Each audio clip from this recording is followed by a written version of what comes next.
enrolações, vamos à aula, pois o assunto hoje é muito importante. Neste ensino de História, nós abordaremos sobre a Primeira Guerra Mundial. Aí você me pergunta, mas professor, o que era a Primeira Guerra Mundial? A Primeira Guerra Mundial, ela foi basicamente um conflito bélico a nível global, por isso que é mundial, que aconteceu entre os anos de 1914 e 1918. E, bom, vocês sabiam, por exemplo, que na época a Primeira Guerra Mundial não tinha esse nome, Primeira Guerra Mundial? Na época, o nome da Primeira Guerra Mundial era A Guerra para Acabar com Todas as Guerras.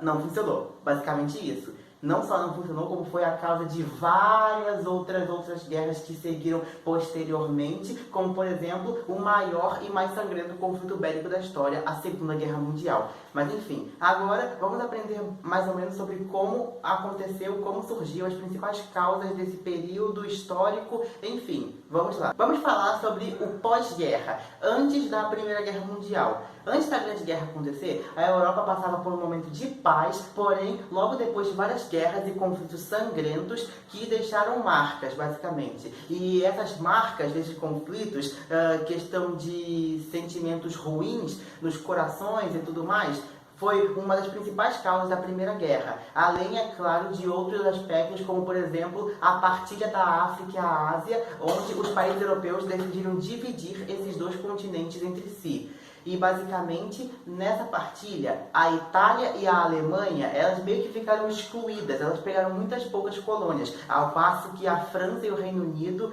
aproveitaram as maiores e melhores colônias, tanto de recursos naturais quanto de mercado consumidor. Além disso, também havia uma forte concorrência econômica e bélica entre as potências europeias. Com essa competição entre as nações, as potências europeias que estavam em ascensão, em especial a Alemanha, o Império Alemão, que tinha recém se unificado e se desenvolveu de uma maneira assustadoramente rápida, se tornando o país mais poderoso da Europa continental, veio a um forte crescimento econômico e militar do poder desses países, o que aumentou ainda mais a tensão e o medo por a chance de um conflito maior acontecer. A França, ela basicamente, no final do século XIX, antes do século XX, que foi no desenrolar da Primeira Guerra, ela basicamente foi muito humilhada pela Alemanha na Guerra Franco-Prussiana e, como consequência de perder essa guerra e ser humilhada, ela perdeu os territórios da Alsácia e Lorena, o que deixou no coração dos franceses um sentimento de ódio e revanchismo, que foi uma das principais causas da guerra. E para fechar, além disso, também tinha o pan-germanismo e o pan-eslavismo.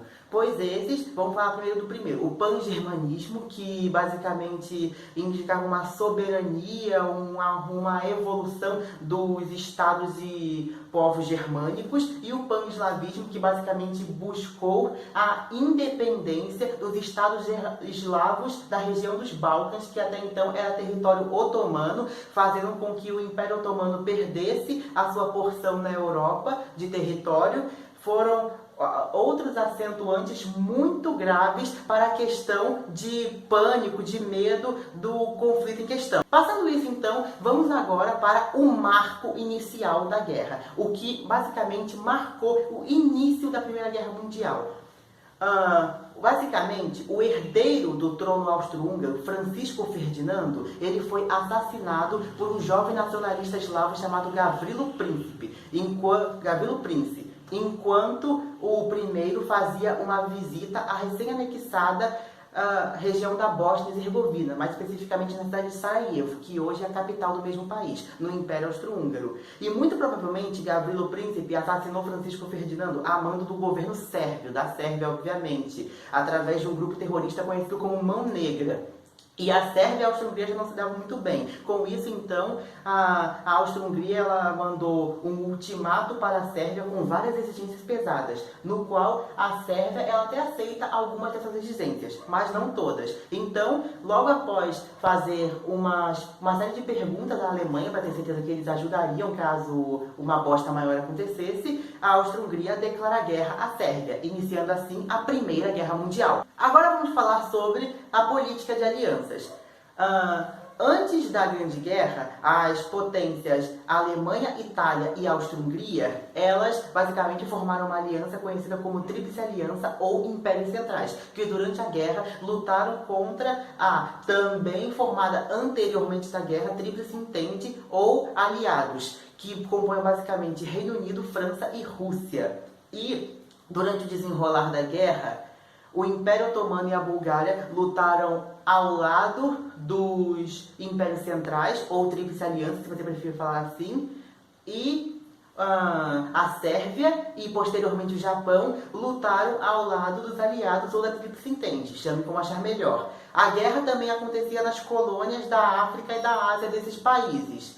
E posteriormente, Portugal e Romênia entrariam na guerra ao lado dos aliados, a Grécia e Montenegro também. Agora vamos falar sobre o plano Schlieffen. Aí a gente pergunta, mas professor, o que é o plano Schlieffen? O plano Schlieffen, ele era basicamente o primeiro plano desenvolvido pelos alemães para a guerra, na luta da guerra. Basicamente o plano Schlieffen dizia o seguinte: como a Rússia era muito grande e os russos obviamente demorariam muito para deslocar suas tropas até a fronteira com a Alemanha, os alemães iam aproveitar esse atraso dos russos e iam focar todas as suas forças na França, invadindo e dominá-los até eles se renderem, para depois focar suas forças na Rússia. Enfim, mas a Alemanha, ela sabia muito bem que a França ia defender muito bem essa fronteira. Então a Alemanha resolveu passar pela Bélgica, que era um país neutro. E com a invasão alemã da Bélgica, o Reino Unido, que até então estava neutro, ele declara guerra à Alemanha, pois eles defendiam a neutralidade da Bélgica. Agora nós vamos falar para a parte principal, que é basicamente o desenrolar da guerra. Vamos começar falando sobre basicamente a guerra na frente ocidental. A guerra na frente ocidental, ela era basicamente em trincheiras, que eram basicamente buracos que os países eles cavavam para defender os territórios dominados. E os territórios não dominados também. Cada país tinha uma trincheira e no centro dessa trincheira tinha uma terra, a chamada Terra de Ninguém. O objetivo era basicamente um batalhão tentar sair da sua trincheira, passar pela Terra de Ninguém e invadir a trincheira inimiga. Só que os mesmos defendiam suas trincheiras com metralhadoras e arames farpados. E se com sorte um batalhão conseguisse invadir a trincheira inimiga, os seus inimigos iam simplesmente recuar e criar outra trincheira um pouco mais atrás. Sem falar, é claro, que as condições de vida em uma trincheira eram horríveis. Era um lugar sujo, úmido e às vezes até cheio de ratos, fazendo com que muitos soldados ficassem doentes.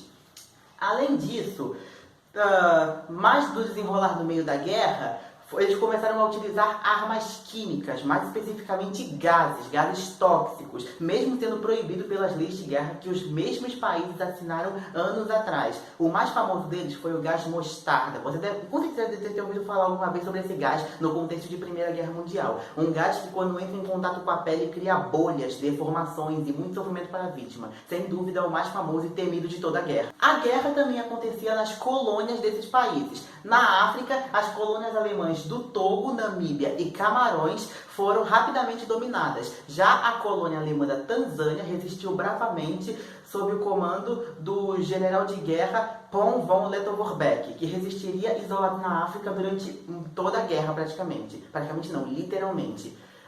O Império Alemão ele tinha várias ilhas no Oceano Pacífico, além da cidade de Qingdao, na China. E os japoneses eles queriam expandir seu território. Então, para honrar sua parceria com o Reino Unido, o Império Japonês declara guerra à Alemanha e começa a invadir todas essas ilhas e regiões da Alemanha no Oceano Pacífico. Os neozelandeses invadem a Samoa alemã, enquanto os australianos invadem a Nova Guiné alemã. O Império Otomano só entrou oficialmente na guerra após o ministro de guerra otomano, Enver Paşa, que era um dos vários no Império Otomano que queria a guerra, deixar secretamente 2 navios de guerra alemães se esconderem no Mar Negro. Aí ele fez a tripulação desses navios vestirem roupas otomanas e os navios alemães disfarçados de otomanos bombardearam os portos russos de Odessa e Sebastopol. Após isso, a Rússia obviamente ficou furiosa e declarou guerra ao Império Otomano. E os russos e otomanos eles lutaram basicamente no Monte Cáucaso no inverno. Obviamente os otomanos perderam e muitos inclusive morreram de frio. Com seus submarinos, A Alemanha, ela basicamente decretou um bloqueio naval do Reino Unido e também da França, que era basicamente os submarinos, eles ficavam no fundo do mar, sobre os arredores do Reino Unido e da França, do litoral francês no caso, e não importando de que país seja, qualquer navio que entrava naquela região era imediatamente afundado por torpedos lançados por esse navio. Por esse navio não, por esses submarinos, como forma de, tipo, deixar os britânicos e franceses sem suprimentos. Obviamente, muitos navios americanos e brasileiros foram afundados. Após disso, a população brasileira fica furiosa e faz pressão para o governo brasileiro entrar na guerra. E logo depois disso, o Brasil entra na guerra, declara guerra contra a Alemanha, mesmo com uma participação bem pouca na guerra. No mais, o governo brasileiro mandou médicos para as frontes de batalha para cuidar dos soldados feridos e patrulhou os mares da Europa. Mas, em uma dessas patrulhas no Estreito de Gibraltar, que fica ao sul da Espanha, ao norte de Marrocos, um capitão brasileiro ele pensou ter visto um submarino alemão. Então ele pegou a metralhadora e abriu fogo. Mais tarde ele percebeu que a água começou a ficar vermelha. Aí ele percebeu que ele matou um monte de toninhas. Essa foi a grande batalha das toninhas. Além do naufrágio de navios americanos, os americanos, os estadunidenses, enfim, os Estados Unidos, estava claro que eles apoiavam nessa guerra os aliados, que eram o Reino Unido e a França. E a Rússia também, eu acho que logo ela sai da guerra. Mas enfim, os americanos, os estadunidenses, os Estados Unidos emprestou dinheiro, armas, essas coisas para a França e o Reino Unido principalmente. E assim, os americanos precisavam que os aliados ganhassem para eles terem esse dinheiro de volta, porque se os aliados perdessem, eles iam pagar pelos custos da guerra e não iam conseguir pagar de volta. Enfim, mas os Estados Unidos só entraram oficialmente na guerra depois que os britânicos descobriram e contaram para os americanos que os alemãos estavam tentando convencer o México a atacar os Estados Unidos. E basicamente a participação americana na Primeira Guerra Mundial foi decisiva para a vitória aliada. Afinal de contas, ao contrário das potências europeias que já estavam há cerca de quase 4 anos lutando insistentemente, gastando dinheiro, recursos, energia, enfim, os Estados Unidos eles estavam bem descansados, os americanos, e com muitos recursos também devido à venda de armas e empréstimo de dinheiro aos aliados. Outro marco importantíssimo foi basicamente a traição da Itália por parte dos seus aliados, que era os outros impérios centrais, a Alemanha e a Áustria-Hungria, que era aliada deles e entrou na guerra, depois de muito tempo de neutralidade, ela entrou na guerra do lado dos aliados, França, Reino Unido e a Rússia já tinha ido embora por causa dos bolcheviques que já tinham dominado o país. Mas enfim, porque foram prometidos para a Itália alguns territórios da Áustria-Hungria. Bom, além disso, também tem o financiamento britânico para os árabes que viviam dentro do Império Otomano, para que eles se rebelassem e ajudassem a queda desse império. E com isso teve-se a rendição e o fim do Império Otomano. Além disso, também teve o financiamento britânico para vários dos grupos étnicos que viviam dentro do multicultural Império Austro-Húngaro. Esse financiamento gerou basicamente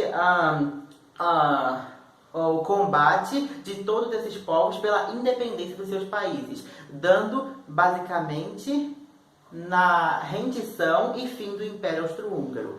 Ou seja, todos os aliados da Alemanha já tinham basicamente morrido, basicamente assim, já tinham perdido a guerra. Já a Alemanha, ela ainda estava lutando firme e forte, embora com algumas dificuldades. Porém, o imperador alemão Guilherme I, ele tinha perdido o apoio do exército e da marinha. Então, ele basicamente, como se fala? Ele renunciou ao seu cargo de imperador no Império Alemão, fugiu para a Holanda, a Alemanha virou uma república e 2 meses depois a Alemanha se rende, dando fim à guerra. Após o fim da Primeira Guerra Mundial, a Alemanha ela basicamente perdeu todas as suas colônias para a França e para o Reino Unido, e algumas ilhas do Oceano Pacífico para os japoneses também. A cidade chinesa de Qingdao foi dada para os japoneses, o que deixou os chineses furiosos. O Império Otomano foi quase que inteiramente dividido entre os árabes, judeus, franceses e britânicos, com exceção do extremo norte, que seria a Ásia Menor, que após muita luta e batalha virou a República da Turquia. O Império Austro-Húngaro foi dividido em vários pequenos estados, inclusive um muito importante que é o Reino da Iugoslávia.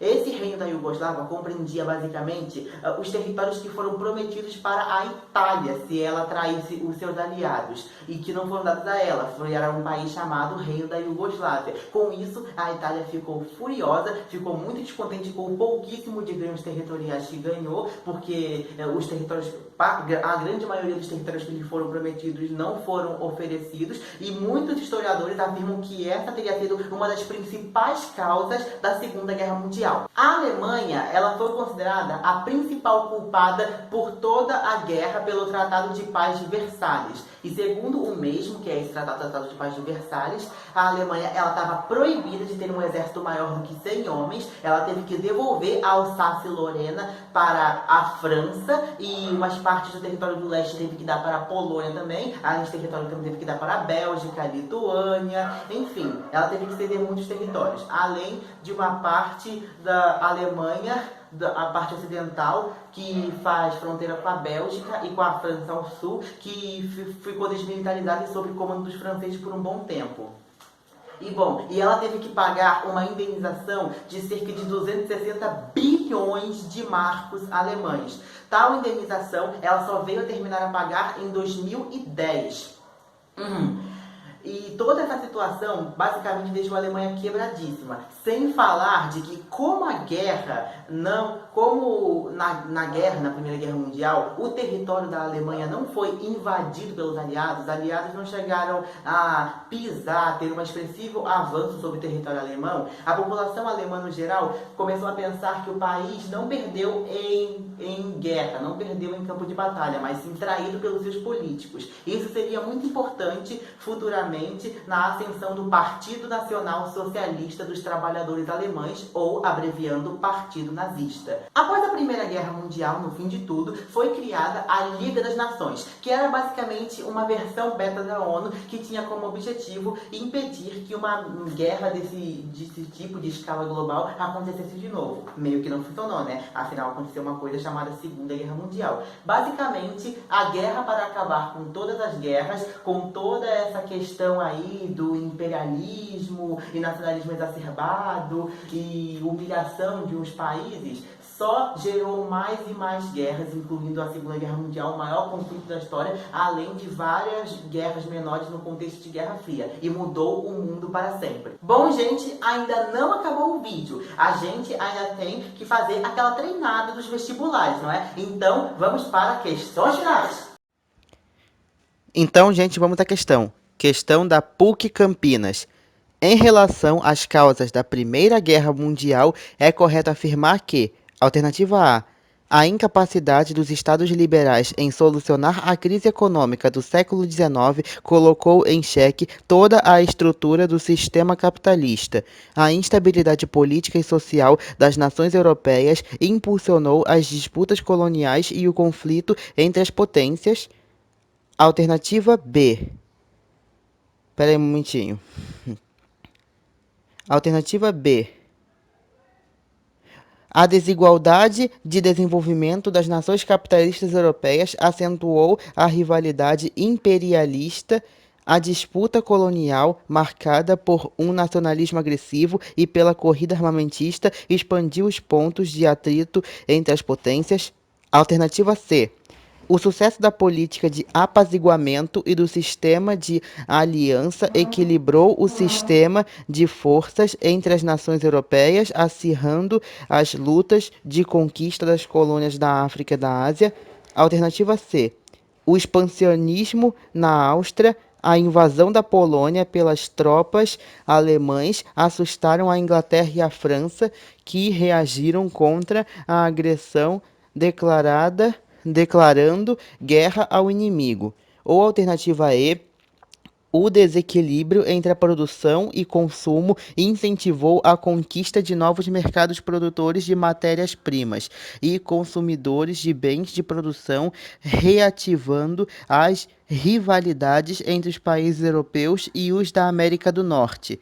Então, vamos à questão. Então, pessoal, vamos à questão. Eu anotei aqui as 3 primeiras alternativas das 5 para a gente analisá-las, porque não dava para anotar as 5 porque não cabiam. Mas, enfim, vamos analisar essas 3 alternativas e se precisar analisar a D e a E também, eu apago e escrevo aqui. Senão, eu vou perder meu tempo. Mas, enfim, vamos começar pela alternativa A. A incapacidade dos Estados liberais em solucionar a crise econômica do século XIX colocou em xeque toda a estrutura do sistema capitalista. A instabilidade política e social das nações europeias impulsionou as disputas coloniais e o conflito entre as potências.